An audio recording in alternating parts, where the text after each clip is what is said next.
Welcome, and thank you all for joining us for this C2ES webinar, The Corporate Case for Climate Ambition and Reconciliation. I'm Brad Townsend, Vice President for Policy and Outreach at C2ES. We're a nonpartisan, nonprofit think tank whose mission is to forge practical solutions to reduce climate pollution, expand clean energy, and strengthen resilience to climate impacts. As we're having this discussion, it's really important to consider the moment in which it's happening.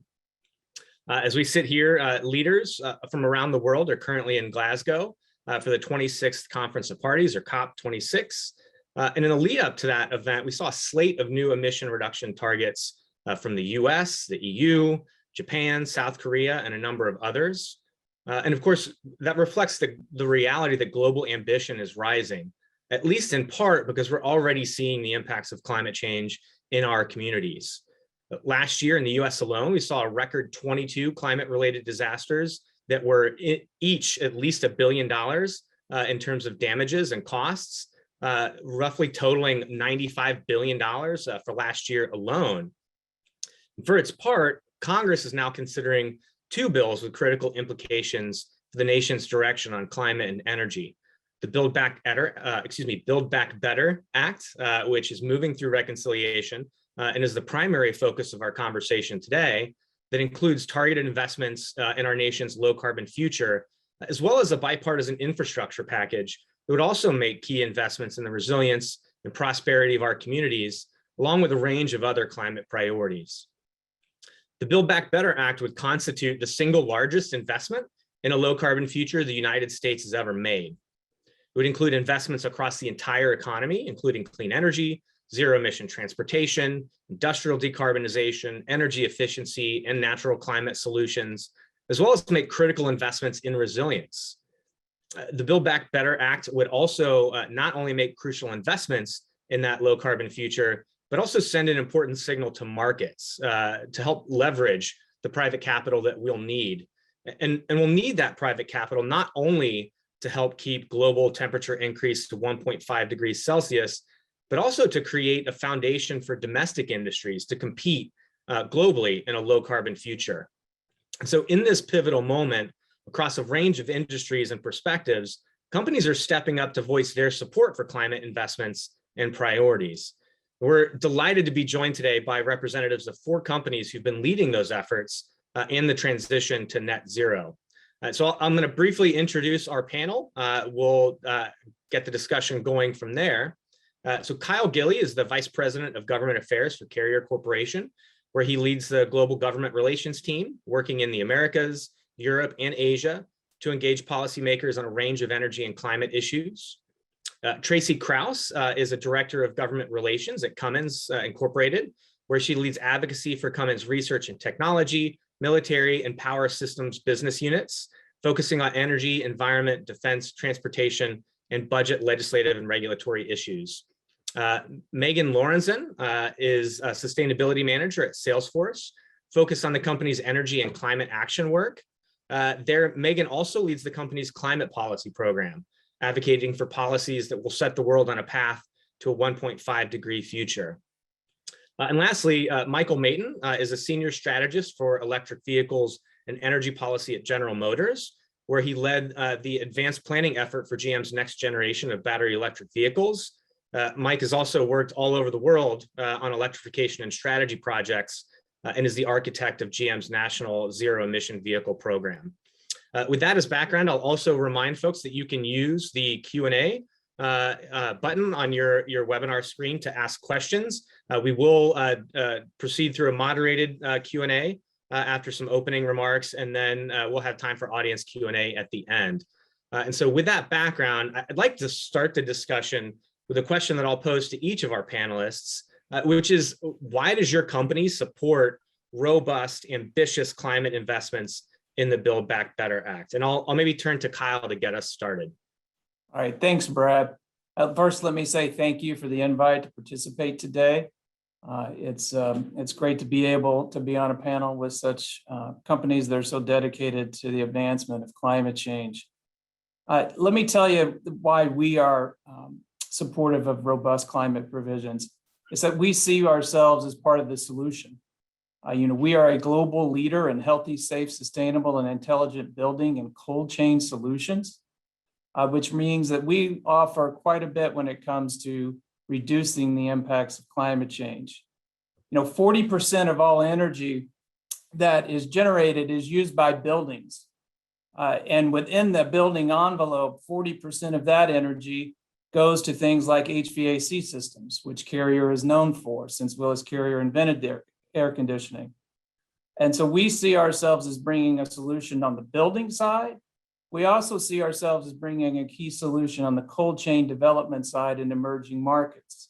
If you look at food loss, if you were to rank food loss in a list of countries in terms of its contributions in greenhouse gases, it'd be number 3 on the list of countries. So we see ourselves as a refrigeration company being able then to go in and build out sustainable and intelligent cold chain solutions in those emerging markets. And then another reason why we're being supportive is we have our own ambitious ESG goals. We have a goal that we're going to reduce our customers' footprint by 1 gigaton, tied to the reduction in food loss that I just mentioned, and bringing new technologies to bear in the building solution space. So whether that be electrification, which for us means more heat pumps, or it be to bringing low GWP refrigerants to the marketplace in our HVAC products. So we see a lot of opportunity in Build Back Better, and we're excited to be here today to talk about it. Thanks, Kyle. Really appreciate that perspective, and I think the statistic on food loss alone, I think, is pretty eye-opening.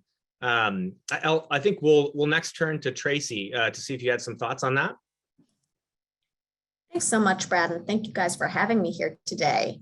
So just to get started, just a little bit about Cummins and where we are in the value chain and why that has been important for our support of the climate provisions in this bill. And Cummins is the largest engine manufacturer in the world. Of the trucks you see on the road right now, almost all of them have either a Cummins component or a Cummins engine in them. And those have traditionally been powered by diesel or natural gas technology. We also manufacture power generators that do backup for data centers, hospitals, critical infrastructure. And we manufacture engines for off-road equipment like construction, agricultural, and defense equipment. And more, as we looked through our value chain and we made our own decarbonization commitments in line with the Paris Agreement to get us to net zero as a company in all of our products, facilities, and operations by 2050, we recognized that a few technologies, more than one, would be needed to get us there. And that includes things like batteries, fuel cells, and hydrogen. And we've actually moved into not only hydrogen for fuel cells, but also green hydrogen production. We're invested in hydrogen tanks. So really throughout these value chains that we see as crucial for decarbonizing the hard to abate sectors where Cummins products are operating. And as we looked to, all these investments that we are making as a company to decarbonize these sectors, we know that we can't do it alone. It's going to require the infrastructure available for truckers to use that zero carbon fuel or charge that battery electric vehicle. It's going to need hydrogen production, low carbon and zero carbon fuel production, and also complete grid decarbonization and modernization. So all of these things together will require partnerships and will require strong government support. And so we are so pleased to see that many of the elements in both the IIJA, the Infrastructure Investment and Jobs Act, and also the Build Back Better Act really do address all of those sectors. They address the decarbonization of fuels, the decarbonization and modernization of the grid, and then also deploying that technology once it's ready. So either tax credits or also grant programs really dedicated to getting that technology out on the road or out in the field operating so that we see those results. So for all those reasons, we're encouraged by this legislation, and we've aggressively supported it because we think it's the right thing to do to get us there. Thanks for that, Tracy. There were a couple of things that you mentioned there that I think are worth pointing out, and maybe a quick follow-up on. The first was really the note of the need to think of this from a technology inclusive perspective, just given the sort of myriad set of challenges and the scale of what we're really talking about from a transformation. Is there Is there a particular sort of element there that you think is most important for folks to consider as they're evaluating whether or not we need to take the broadest possible approach? Absolutely. And I appreciate you honing in on that because it's so crucial for an industry like ours. Folks who are buying heavy duty trucks are not buying them for the same reasons I bought my minivan, right? They don't need a door that opens for their kids to slide into or lots of cup holders.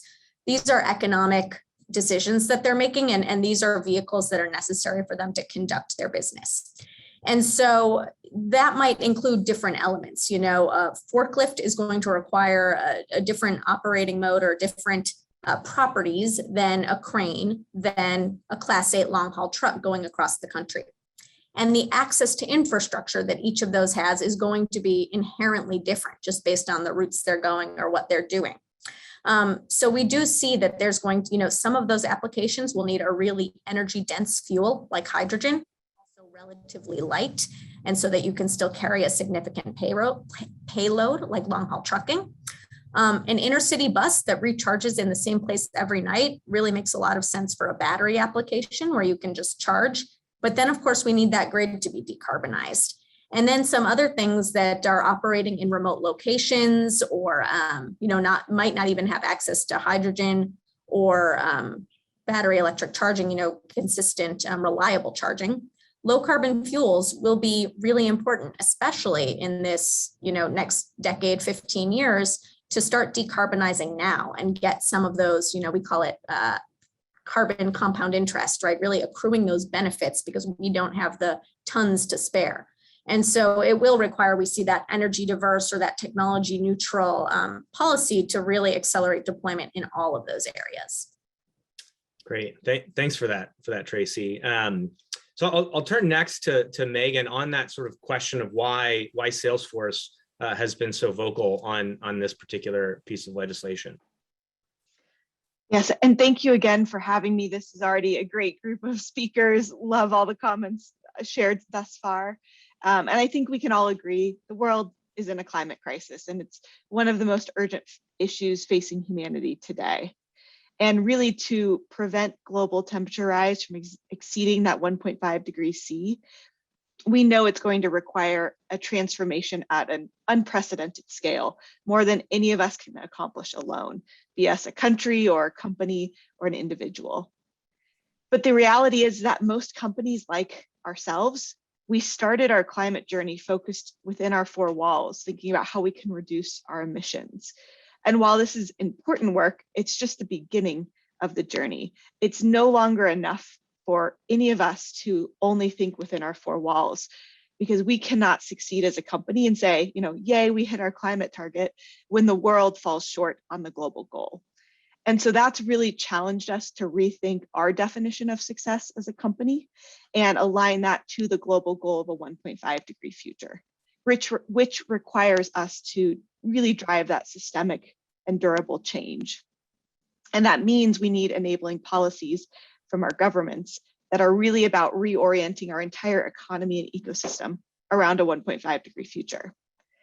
It's why we include climate as part of our company's public policy platform. And it's been an important part of our work the last few years. Now, coming into this year, I think we all heard loud and clear that the world is off track. We saw that Code Red for Humanity report from the IPCC, which means that these next 2 weeks at COP26, or I guess a week left, is really critical in up-leveling global ambition, which means that the US really has to step up and demonstrate its own leadership and reestablish us as a leader on climate. And the NDC earlier this year was a great step forward, but I hope others can agree that we also need that legislation to support the ambition, to really deliver on how we're going to achieve our NDC. And so we've been really keenly focused on what's happening at the federal level over the last few months. And I think what was really clear to us during the discussions on the infrastructure and the reconciliation packages was just how risky inaction is. We've been vocal on climate policy for years, and this is one of the biggest moments and biggest opportunities that we've seen and will probably see for quite some time. And so if we as a company remain silent, I think it raises some really valid questions about, everything we've been saying to date. And so we really felt that this was a moment where action was critical. And so we announced our support for the climate investments in the reconciliation package, the Build Back Better, really recognizing that they're going to provide some critical returns to the economy, the climate, and the global community.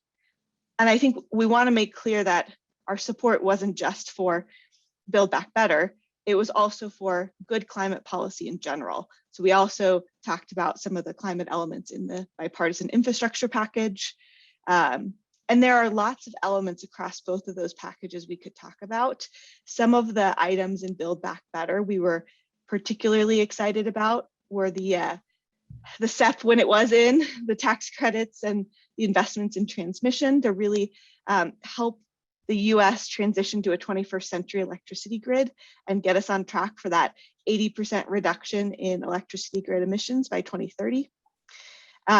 We have seen firsthand how critical community resilience is as our employees and our communities are increasingly feeling the impacts of climate change.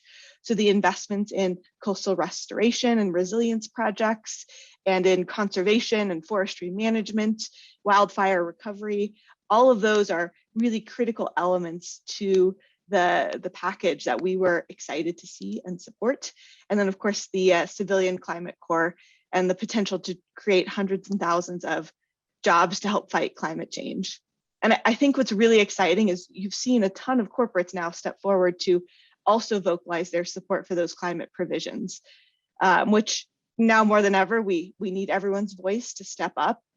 It's a critical moment, and we have the opportunity to reshape our future and enjoy the benefits of reduced inequality, improved health, stronger, more resilient economies.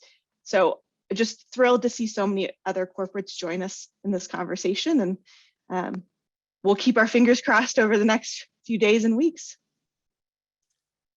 Great, thanks for that, Megan. I think, again, you've raised some really interesting points, and I think we're going to touch on a number of those themes throughout the conversation. I think one that I would just underscore is that even, and I'll say when, this legislation gets across the finish line, there's still going to be a lot to do, right? This work is far from over, and I think it only would sort of, as critical as it is, it's a first step, and there's a lot of work still to be done. So thank you for that perspective. I'm going to now turn to Mike to back cleanup on our opening comments here. So Mike, if you could just sort of give us a sense of GM's perspective as to why this bill matters. Sure, thanks, Brad, and really glad to be here and batting cleanup here, so to speak. You're probably going to hear some common themes coming across from the previous three panelists. So I apologize if I'm being redundant, but really appreciate the opportunity here to represent GM. And so we at GM, we believe in climate change. We know transportation plays a significant role in CO2 emissions, both our products and our operations. So we frankly understand the responsibility we have as a company. Now, as a company, we've made several really unprecedented commitments over the past year. Commitments to be carbon neutral in our global products and operations by 2040. Commitments to eliminate tailpipe emissions from our light duty vehicles in the US by 2035. We recently announced we're going to use 100% renewable energy to power our US sites by 2025. We actually moved that 5 years forward from our original commitment. So we're all in. We know GM with our size and scale, we can not only make great EVs that consumers will love, we can move entire industries. And the decarbonization of transportation is such a critical piece in this overall climate change puzzle. We really feel that responsibility and want to take a leadership role in these activities. So we want to make sure, just as importantly, that we bring all consumers with us. People who are buying small vehicles to people who are buying full-size pickup trucks or work trucks. We need to make sure it's equitable, this transformation. We also need to make sure we bring our workforce with us. That's really important. Protecting American jobs, American investment, American innovation. We realize we're not just this change isn't occurring across just one company or one industry. It's really societal. We feel the entire transportation market is really going to have to change across the entire value chain. So if we just talk a little bit from a value chain perspective, right? We need sustainable supply chains that extract and process those raw materials for the vehicles, motors, and batteries. We need green manufacturing of those vehicles and batteries in our facilities. We need to charge those vehicles then with renewable energy. And ultimately, we need to use sustainable recycling practices that'll ensure efficient reuse of those critical minerals. So through our announcements and our commitments, we're doing our part. We're going to spend $35 billion in the next 5 years on EVs. There'll be 20 models available in the US by that time. We've already indicated our commitment to eliminate tailpipe emissions from our light duty vehicles by 2035. Besides the Bolt EV and the EUV, in the next couple of months, you'll see the GMC Hummer EV, the Cadillac Lyriq, the Bright Drop EV600 delivery van. So you'll start to see that cadence of products of desirable electrified products really accelerate in the future. To support those, we're building battery plants. We're building 4 battery manufacturing plants right here in the US. The first one in Lordstown is going to open up next year. We're localizing the supply chains that feed those plants. So again, we're trying to cover the entire waterfront of the value chain. We also announced on the infrastructure side, we're going to spend upwards of $750 million on installing charging infrastructure. We just announced last week, we're going to provide every single one of our GM dealers, 4,000 of them, with 10 level 2 chargers to install in their communities. We feel it's really important to have that deep partnership into communities. So again, that's what we're doing, but we can't do it alone. And that's why we're encouraged by the scope and scale of what we see in Build Back Better in the infrastructure framework. All 4 of the categories as we see them from a auto manufacturer standpoint are really important, whether it's EV incentives, whether it's charging infrastructure deployment, battery research, or supply chain development and recycling. It's really critical that we address all those areas, again, as you transform the transportation industry. So we support the climate provisions there, because not only is it the right thing to do for the climate, it's the right thing to do for American innovation, American manufacturing and jobs, and quite frankly, national security. We're in the midst of a global race with China and the EU for these climate investments. They've already committed tens of billions of dollars to do some of the exact same things we would like to see in the transportation space here in the US and North America. So we support the bill, the climate provisions of the bill. We support that it's going to provide a great foundation for this once in a lifetime opportunity to transition to an electrified transportation future. So thanks, and really look forward to the discussion.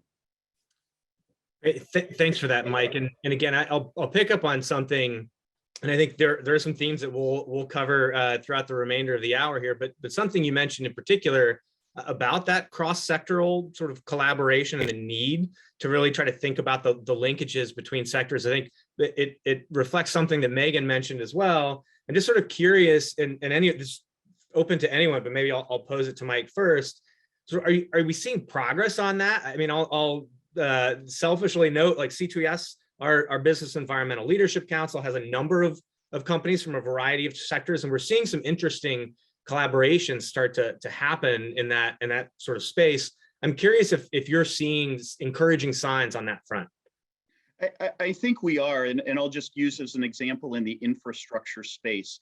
I think the infrastructure rollout has been a little bit slow, especially the fast charging infrastructure rollout, but we're starting to identify the key barriers working again cross-sectorally. So we're starting to see, well, permitting's potentially a barrier.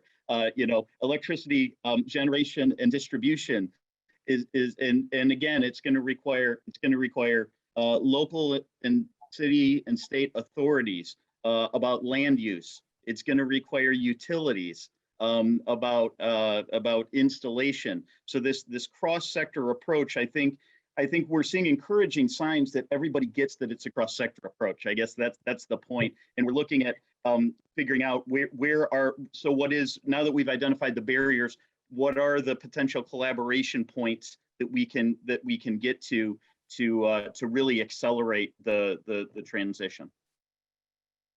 Great, thanks. If anybody else wanted to come in on that, please just go ahead and jump in. Otherwise, I'm happy to sort of ask a follow-up question. So I'm curious, and maybe we'll turn to Tracy or Kyle here, or just to kind of get us started. Are there specific provisions in the bill that would have the most impact on your ability to meet the climate goals that your company has set? I can take that to get us started, Brad. Thank you. And for us, there are certainly things that we're super encouraged by. And the first one is the 45Y commercial vehicle tax credit. And that will apply to battery and fuel cell electric commercial vehicles, which are coming available, but they do carry a significant cost premium. And as I noted, these are business investments for our customers. And so the ability to have that investment tax credit with that direct pay option will be really critical to actually start deploying that technology and getting it into the hands of our customers. And then similarly, the credits for charging and fueling infrastructure are critical to actually make those investments usable and to get the ability to fuel them and then charge them correspondingly will be critical. And finally, the hydrogen production tax credit is really an exciting one for us. This is a new tax credit. It's up to $3 per kilogram for renewable hydrogen. And that's another place where I think, Mike, you made the point that China and Europe are investing significantly in these technologies as well. And the hydrogen economy is one place where both of those countries both of those regions have been especially aggressive. And the US should absolutely have a really robust hydrogen economy. DOE has been really focused on that as well. It will really be a key enabler to decarbonize those hard to abate sectors, not just long haul trucking, but steel, ammonia, refining, all sorts of things that there are not many options, and hydrogen will really be a key critical enabler. And so this tax credit will allow for that real buildup of hydrogen production and the supply side, and then it's up to us to really get the demand side going. And again, that commercial vehicle tax credit, which also applies to off-road vehicles, will help incent on the demand side, and we'll start to see some of these ecosystems become self-fulfilling. And then finally, the provisions to modernize and decarbonize the grid will be crucial, because again, if we're going to be adding so much capacity for vehicle charging, it will need to be truly well-to-wheel zero. We'll need to decarbonize and modernize the grid and make it able to handle such an influx in charging. Yeah, I think. And then Brad, similar to Tracy, I just say we're focused on the tax credits and consumer rebates that are in the bill. And in particular for us is 25C, which is a consumer tax credit for high efficiency products. We've got a long-term extension that's in this bill, which is something is needed for far too long. We've been going year to year on this tax credit, which impacts our ability to actually get a consumer adoption. So we're encouraged by that. We're discouraged that unfortunately 25C is one of the areas where they cut to pay for some of the other programs with the bill that dropped yesterday. So it looks like we lost about $4 billion out of that energy efficiency tax credit bucket. Hopefully we can get that back as the process plays out. One of the reasons why tax credits to consumers and rebates are important is because as you go up in efficiency in our product, there's more steel, there's more aluminum, there's more copper in those products because of the heat transfer surface. That means the cost goes up. So as we push to higher efficiency levels, we have to help consumers get there with tax credits and rebates. So we're very encouraged by what we see. Improvement in 25C. Hopefully we can rally with the rest of our energy efficiency advocates, with the Alliance to Save Energy and others, to try to get back what's been lost over the last couple of days there. But we've come a long way with what's been offered. Yeah, I think it's an important point, Kyle, and I'm curious. I mean, this isn't just about emissions in the case of efficiency, right? It's sort of, I think, well established that there's some cost savings for consumers there. Is there any more you could tell us about sort of what benefits other than an emissions reductions you might see for consumers with those rebates? Absolutely. There's a reduction in your energy bill, your monthly energy bill, what you've been charged, because as you go up in efficiency, you're consuming less energy. And unfortunately, those that are kind of hardest hit by not being able to upgrade to higher efficiency products are those probably that can at least afford higher monthly energy bills. And I think it was Mike who mentioned we got to bring all of our consumers with us. And that's part of what we need to accomplish with Build Back Better. There's a rebate program that targets middle to low income households. That will help us make some energy efficiency upgrades there that will save billions across the country just in monthly utility bills. Yeah, thank you for that. Megan or Mike, are there some specific provisions in this package that you think are really crucial to meeting your long-term goals? Yeah, I'm happy to jump in, and I just want to echo something you said earlier, which is there's still a lot to do. So as much as this is a huge step forward, I think we all recognize that we're not all the way there. It's not quite enough to reach our NDC. And so there's more to be done at the state, local, and executive level to make sure we're really delivering impact. But when we think about what is included, I think the items I'd hone in on are really the clean energy tax credits and those investments in transmission infrastructure. They're absolutely critical to put us on track for that efficient, low-cost 21st century electricity grid. The IEA actually put out a report that said a pathway to 1.5 degrees C requires that we decarbonize the electricity grid by 2035 in advanced economies like ours.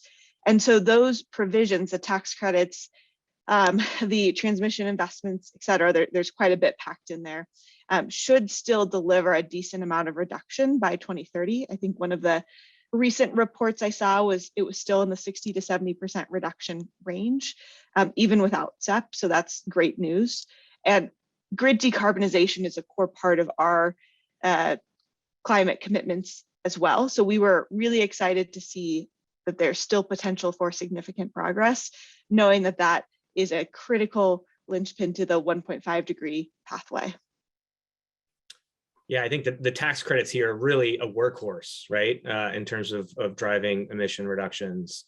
Mike, please. Yeah, I can just weigh in. I mean, I think we said in our pre-call, I think all the provisions relating to transportation are really important, but particularly the consumer tax incentive. Right now, there's an uneven playing field in the tax incentive world where first movers like us and Tesla are actually have run out of the tax credits. So we're encouraged to just create that even playing field, but also to really spur consumer adoption of EVs. I would echo Tracy's comments on the commercial tax credit, just as important in that medium heavy duty space. And again, the charging infrastructure. And I think these consumer incentives, the charging infrastructure incentives are things that can pay off really quickly by jumpstarting the electrical vehicle market nationwide. By and large, it's been frankly a single state market up to this point. So those are two, but I also don't want to forget about the battery research, the supply chain investments, as well as, and Tracy, thank you for mentioning hydrogen. There is a role for hydrogen to play in transportation. That role is kind of TBD, but there's probably a bigger role for hydrogen to play in other forms of energy storage and transportation besides just literally the transportation. So we have to make investments in green hydrogen research. That's kind of the big effort that I would say right now is, the fuel cell, there's research going on getting the cost of those stacks down. But figuring out how to make green hydrogen cost competitive is a long-term goal that needs investment now. And again, Tracy, you hit on it. EU, China, several other regions spending large amounts of money looking forward to the hydrogen economy. Yeah, so Mike, I'm gonna sort of drill down into that issue of competitiveness with you for just a second, if we could. Right, so global demand, and I'll point at electric vehicles in particular. Global demand is obviously growing rapidly, right? Automakers are responding, as you've noted, with really significant investments to make sure that they stay competitive as those markets expand. Are there specific pieces, or I guess I should say, how would Build Back Better and the infrastructure package affect your ability at GM to compete long-term for those markets? And also to touch on something that you've mentioned a few times, what does that mean from a workforce perspective, both up and down the value chain? Yeah, I think, so in terms of, I'll talk about it in terms of supply and demand. From a demand perspective, we want customers to want these vehicles. The EV incentives really play a role, and it's kind of settled science right now that EV incentives play a massive role, whether you're looking at China, whether you're looking at Europe, whether you're looking at the US or even specific states. Incentives can play a really outsized role in demand generation for electric vehicles. But outside of that, we're making large investments in battery manufacturing, in transitioning our workforce from an ICE, an internal combustion engine centered workforce, to more of a battery and motor centered workforce. We are trying to attract those supply chains for batteries, frankly, that exist right now, mostly in Asia. We are competing for that next investment from those companies. We're competing for that investment with Europe, Korea, Japan, and also China. So from an American job standpoint, we don't want to continue to outsource that manufacturing of raw materials. And I would say even going back into the extraction, we have a lot of critical minerals here. There's lithium in California. There's nickel in Canada. We need significant investment looking at this. So we see a lot of these provisions as supportive of those investments. Things like the investment tax credit, things like the production tax credit that are included in the bills right now would really serve to kind of stimulate that investment and make sure that investment happens in the U.S. If not first, at least alongside the investment that the globe is making. So it's really important for American competitiveness, remain. And if I could just expand on what Mike was saying, because I think that all of that is true for Cummins' perspective as well. And I would say that we have such an export opportunity too. So once we're investing, we're already investing in these technologies, and then it's a matter of making them cost effective and deploying them and really getting them out there.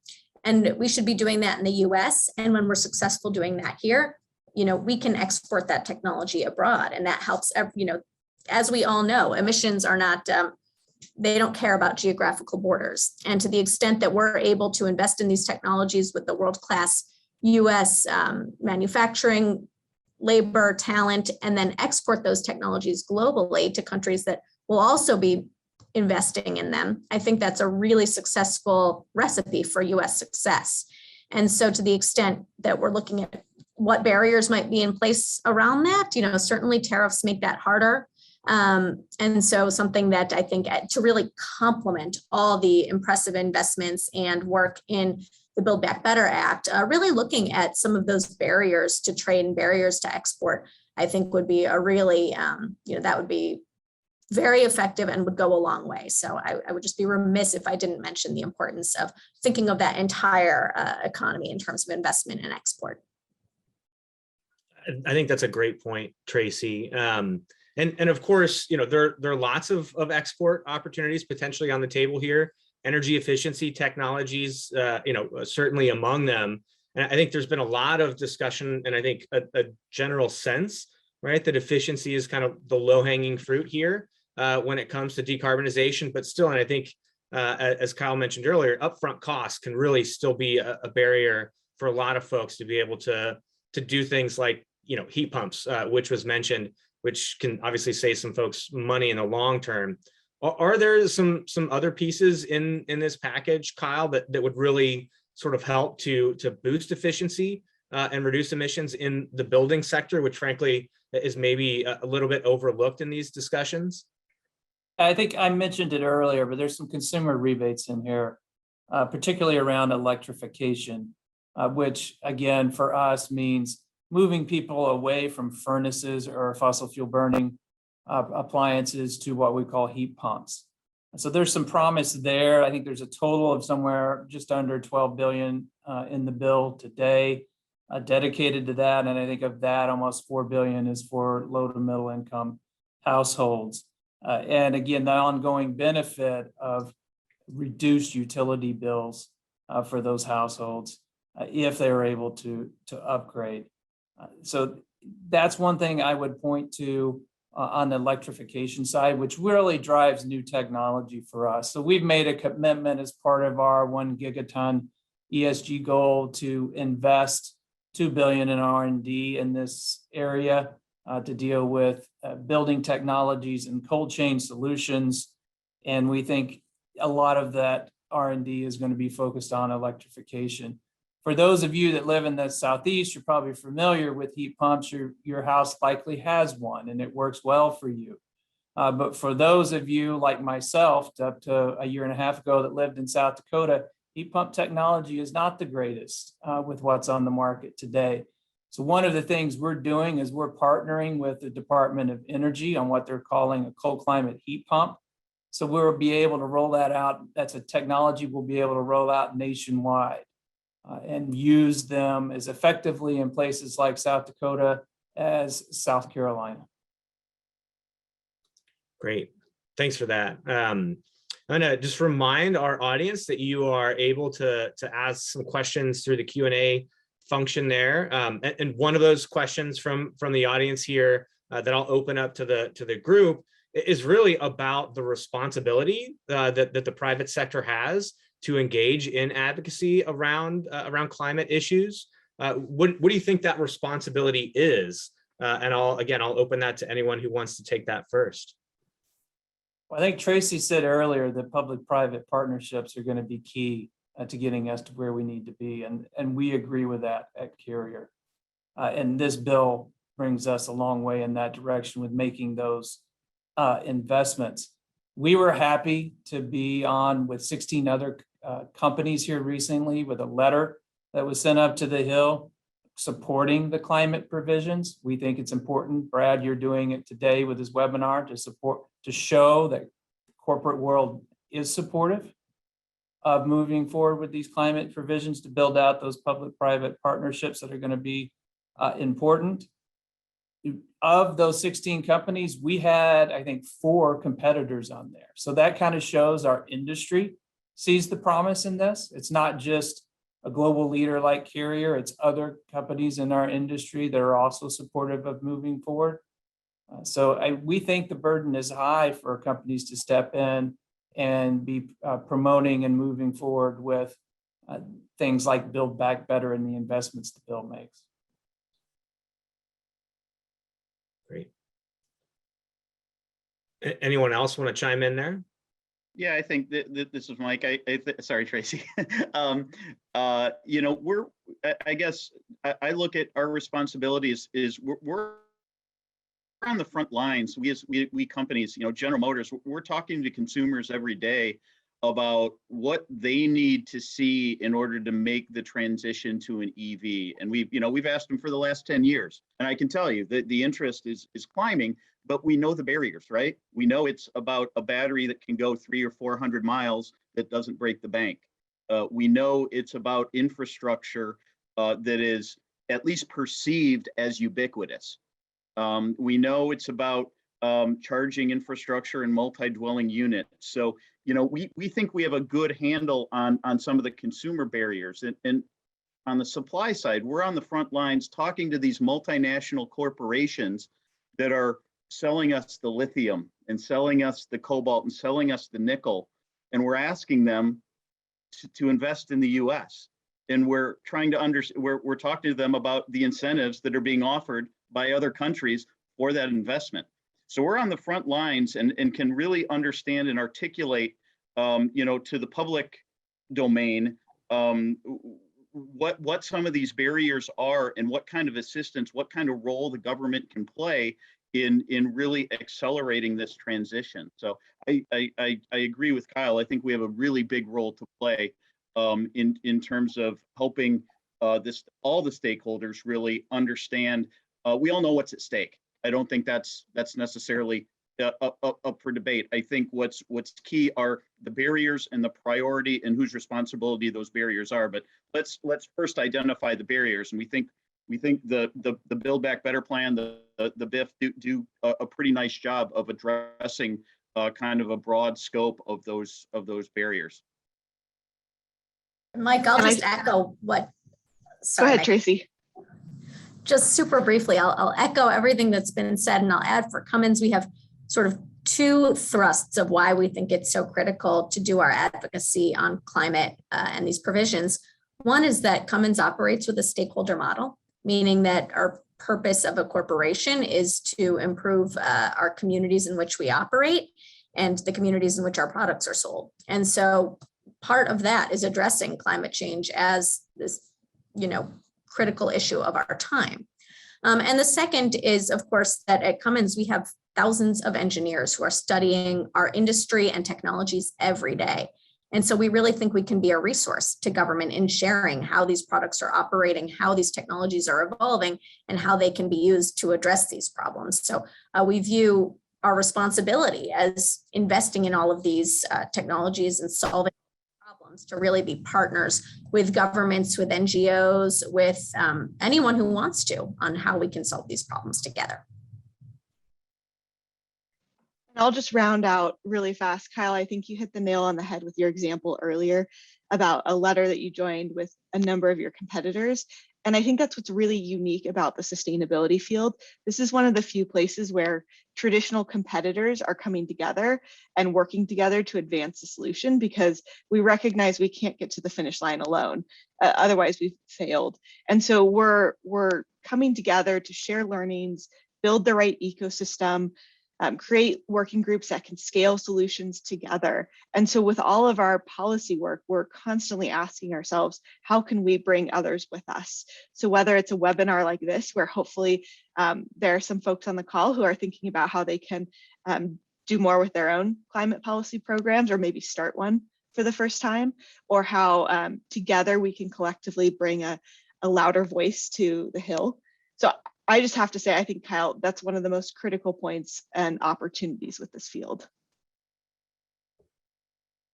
Great. Thank you all for that. And I think I'm gonna change tracks just a little bit here. Again, sort of starting to get audience questions. We're gonna sort of, we've got about 10 minutes to go here.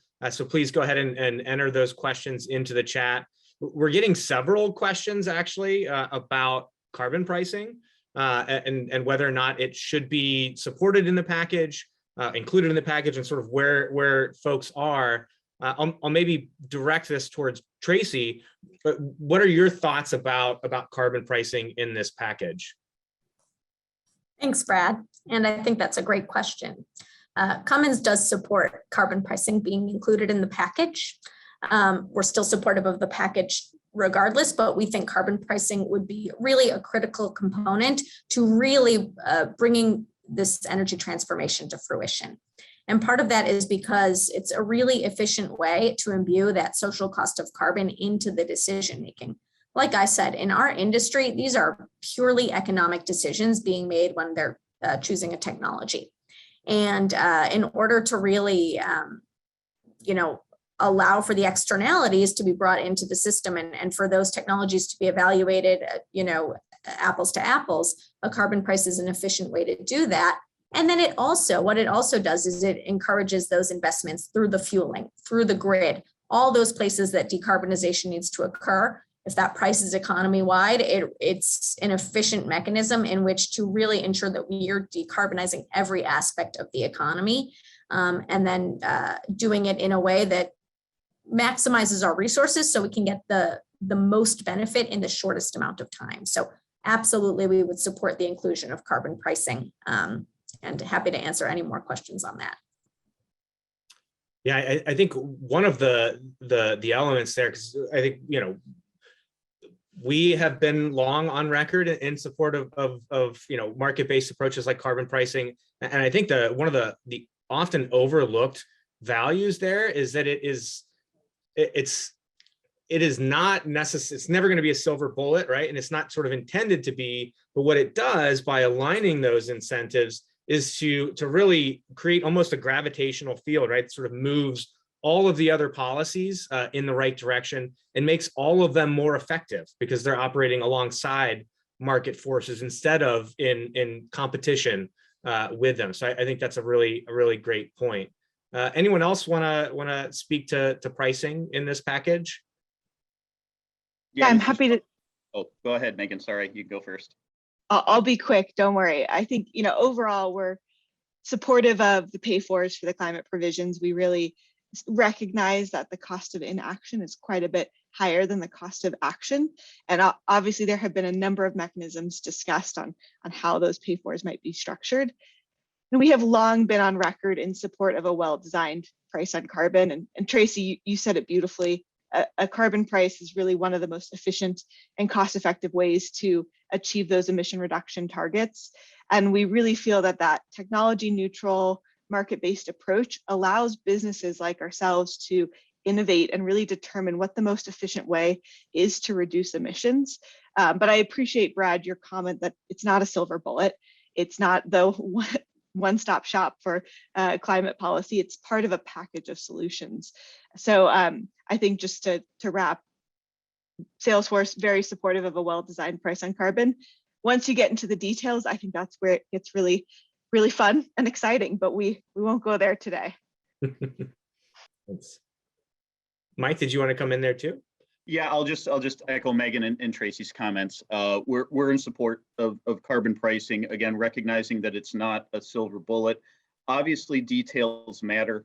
And while it's not, directly, quote unquote, carbon pricing kind of in its entirety, things like low carbon fuel standards have proven effective, frankly, in California. While not a perfect program by any means, that is absolutely a program that we can get behind, a market-based mechanism that can, again, address some of the revenue shortfall to promote electrification. So absolutely, we would support that, but again, realizing that alone doesn't solve our problems, but is a really nice tool in the toolbox of everything else. And again, a market-based, considers all externalities, everything Tracy and Megan said, basically. I won't reiterate.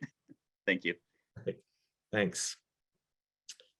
So again, just to sort of change gears just a little bit, as we sort of start to run up on time, we've had a lot of conversation sort of about the broader market.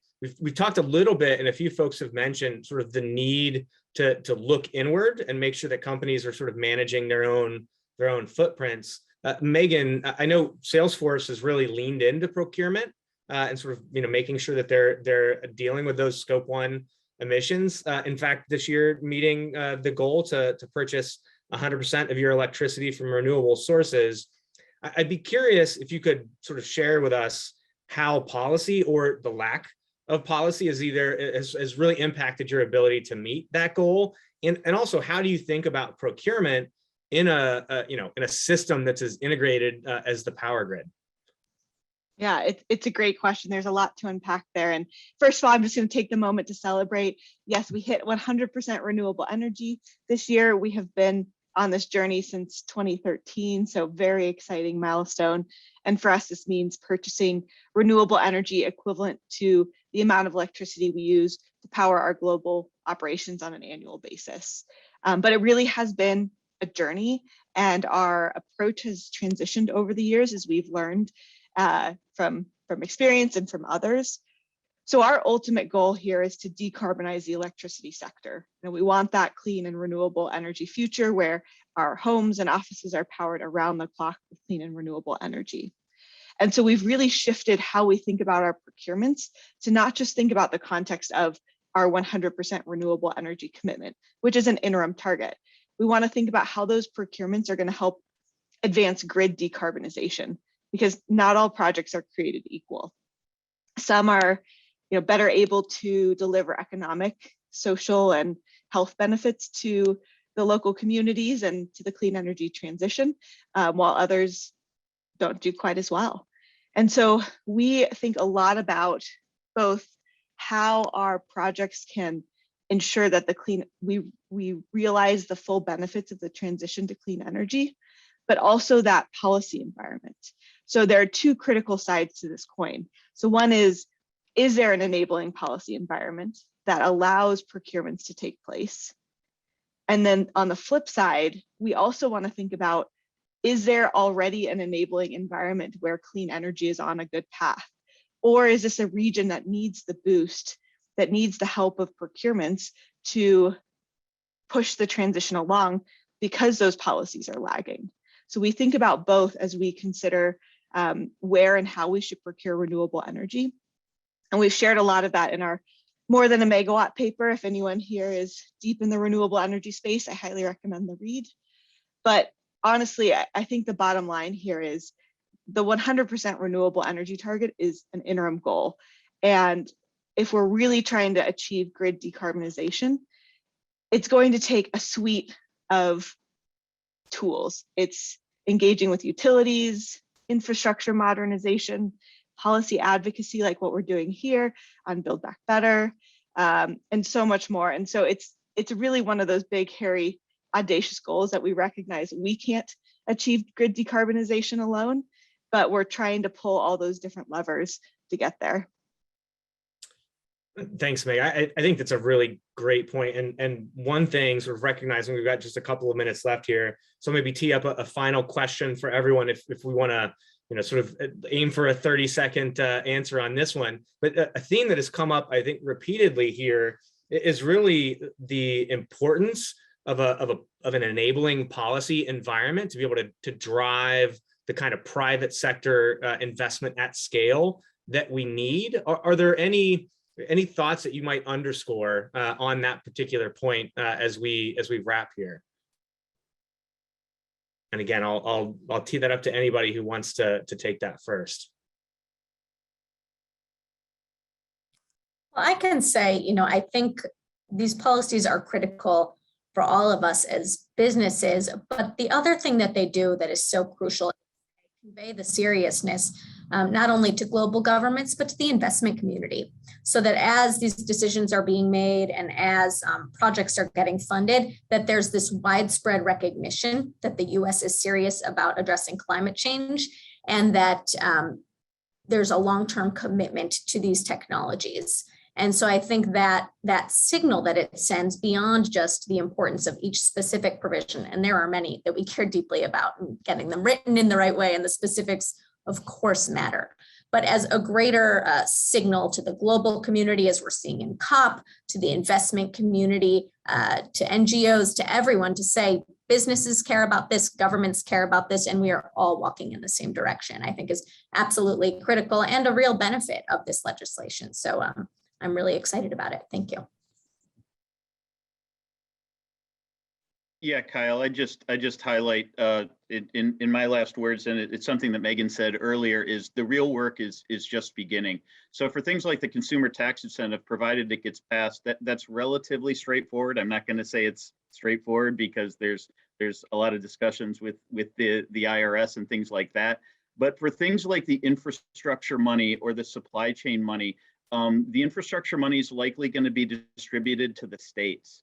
And that's going to take some time. And again, so there's going to be a sense of urgency once this gets passed, get the money flowing in the right direction to the right entities that can really, make that begin this transformation. So I'd say, again, just to echo Megan's comments, the work's really just beginning, but really looking forward to at least the beginning of it. Thanks. Megan or Kyle, if you have any last thoughts here before we head out. Nothing original, just to back up Mike, that this is just the beginning. I mean, I think we're talking about two kind of historical bills here on climate. But again, it's just the beginning. There are other things that are going to follow that are going to be just as important. And I'll keep it super brief and just say, in terms of enabling policy, we need it in order to step up to that urgent challenge of climate change, but also to benefit from all the opportunities that come with success. That we know this will deliver reduced inequality, it'll improve health for humans, for Earth as a whole, it'll create a more resilient economy. And really, I think we're looking at, and I'm just talking about enabling climate policy broadly, this is what will help deliver a future we all want and share in those benefits. I think that's a perfect place to end it. So thank you, everyone, for joining us today. And a special thank you to our panel for, I think, really just great comments on this topic and on the legislation in question. We appreciate it. This, as a reminder, the webinar will be up on our YouTube channel within 24 hours, so you'll be able to find it there. And thank you very much. Have a great rest of your day.